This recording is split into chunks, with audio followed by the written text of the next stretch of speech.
Chapter 6। पहली रात की दूरी, पहली मोहब्बत की शुरुआत। शाम का वक्त था।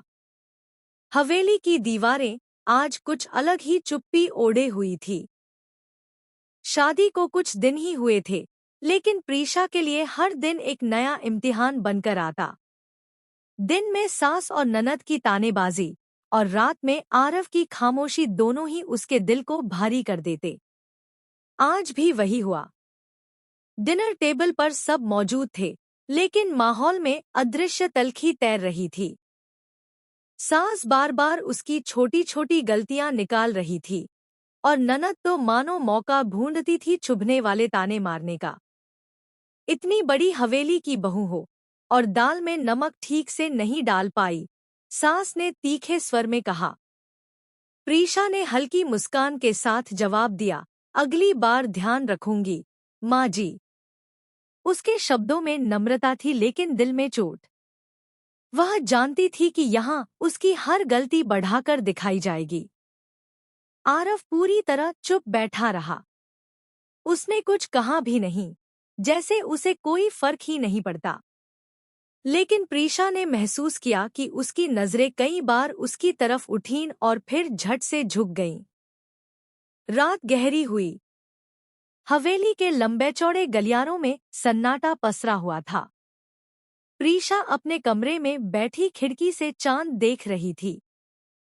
हवा के हल्के झोंके उसके बालों से खेल रहे थे। उसके मन में विचारों का तूफान था।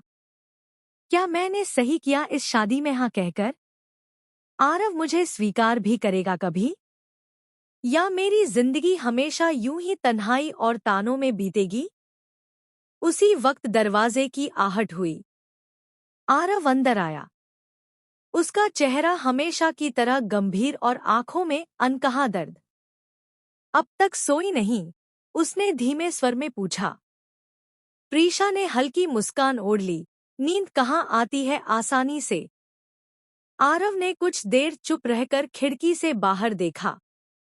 फिर धीरे से बोला, मैं जानता हूँ माँ और दीदी का बर्ताव तुम्हें अच्छा नहीं लगता, लेकिन समय के साथ सब ठीक हो जाएगा। प्रीशा चौंक गई। पहली बार आरव ने खुद उसकी परेशानी का जिक्र किया। अगर आपको पता है तो आप कुछ कहते क्यों नहीं?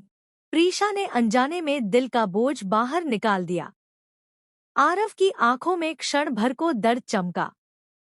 उसने धीमी आवाज में कहा, कुछ ख्म ऐसे होते हैं जिन्हें वक्त ही भर सकता है। हर बात पर लड़ने से बात बिगड़ती है, और मुझे अभी बहुत कुछ संभालना है।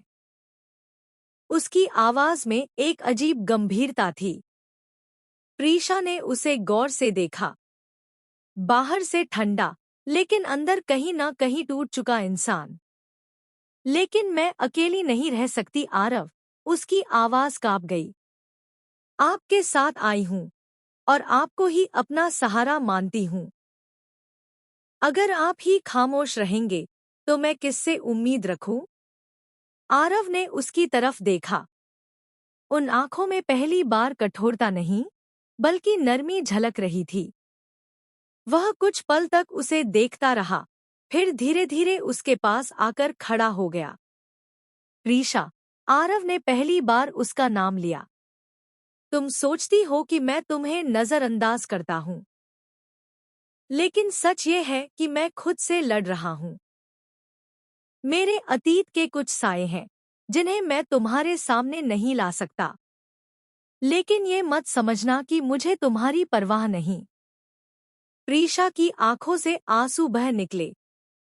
तो क्या मैं आपके दिल में जगह बना पाऊंगी कभी? आरव ने एक लंबी सांस ली और धीरे से कहा, तुम्हारे पास पहले से ही है। प्रीशा के लिए ये शब्द किसी जादू से कम नहीं थे। उसकी धड़कनें तेज हो गई। वह कुछ कह ही नहीं पाई। आरव ने उसकी ओर हाथ बढ़ाया, लेकिन फिर बीच में ही रोक लिया, जैसे कोई दीवार उसे रोक रही हो। सो जाओ अब, बहुत देर हो गई है। वह मुड़ा और सोफे पर जाकर लेट गया। प्रीशा बस उसे देखती रह गई। उसका दिल कह रहा था कि आरव बदल रहा है। उसकी ठंडी आंखों में अब गर्मी आने लगी थी। सुबह का उजाला कमरे में फैला तो प्रीशा के चेहरे पर भी नई उम्मीद की किरणें चमक रही थी। आज उसका मन हल्का था।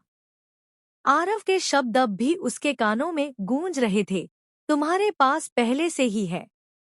उसे महसूस हुआ कि दूरी भले बनी रहे, लेकिन उनके बीच अब पहली मोहब्बत की शुरुआत हो चुकी थी।